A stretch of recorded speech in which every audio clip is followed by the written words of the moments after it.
आज़ाद कश्मीर के इंतखाबात के हवाले से सियासी रहनुमाओं में तलखियाँ बढ़ने लगीं। वज़ीर दिफ़ा ख्वाजा आसिफ ने कश्मीर इलेक्शन के हवाले से वफाकी वज़ीर अब्दुल अलीम खान के बयान पर शदीद रद्द-ए-अमल दिया है। अपने ट्वीट में ख्वाजा आसिफ ने कहा है कि अब्दुल अलीम खान इस्तीफ़ा देकर अपोजिशन में बैठने का ऐलान करें। सिर्फ कश्मीरी नहीं, रावी के किनारे आबाद लोग भी गुज़िश्ता साल से चीखो पुकार कर रहे हैं। देखते हैं असेंबली के आइंदा इजलास में न सिर्फ कश्मीरियों बल्कि रावी किनारे लोगों से इजहार यकजहती के लिए भी कोई इस्तीफ़ा दे दे। वाज़ेह रहे कि वफाकी वज़ीर अलीम खान ने वीडियो बयान में कहा था कि कश्मीरी अवाम इन लोगों को वोट ना दें जो हर इलेक्शन में वादे लेकर आ जाते हैं, लेकिन कश्मीर से किए गए वादे आज तक पूरे नहीं हुए।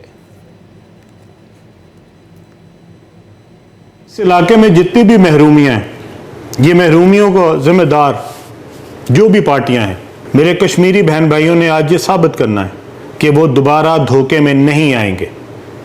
ये बार बार आते हैं, धोखा देते हैं और उसके बाद ये गायब हो जाते हैं। 5 साल हुकूमत के मज़े लेते हैं और उसके बाद दोबारा धोखा देने आपके पास आ जाते हैं।